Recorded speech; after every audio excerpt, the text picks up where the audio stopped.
Pour préparer le fromage à base du soja, nous devons d'abord le vanner et le léviger.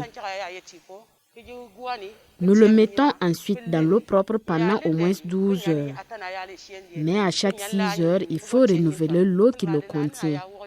Après, on passe à l'essorage. Nous pouvons ensuite faire moudre le soja essoré pour obtenir de la farine. On ajoute de l'eau à cette farine, malaxer le tout dans un récipient puis tamiser pour enlever le son.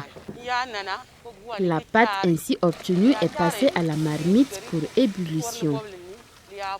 La pâte après ébullition est prête pour la consommation.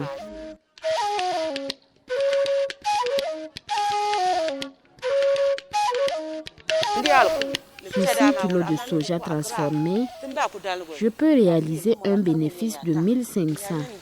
Pourtant, par jour, je peux transformer 30 kg de soja.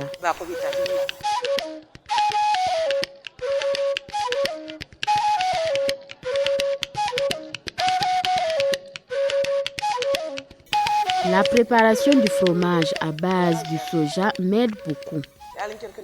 J'exerce cette activité depuis 2005.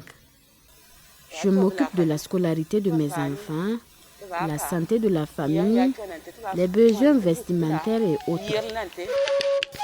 Le projet Accra a vu mon effort en matière de transformation du soja en fromage. Il m'a accompagné dans ce sens et c'est ainsi que j'ai bénéficié de formations en technique de fabrication du lait de soja, le jus de soja, les beignets de soja. J'ai tout appris sur le soja grâce au programme RBT-WAP JIC-WAP. Cette activité, nous l'avons commencée en février 2020 avec l'accompagnement de Accra. Accra nous a formés en technique de cueillette et de conservation des feuilles de baobab pour maintenir les éléments nutritifs. Tout d'abord, il faut un couteau tranchant pour cueillir les feuilles de manière à ne pas blesser le baobab. Ensuite, nous passons au lavage des feuilles.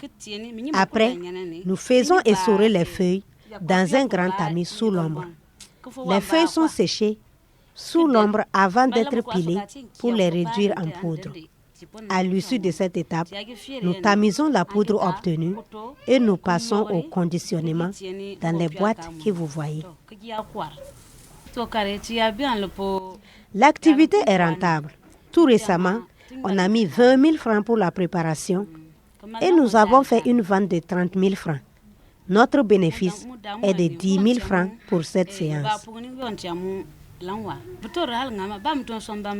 Accra nous a formés et équipés. Ce projet nous a créé une source de revenus, la vente de la poudre de baobab.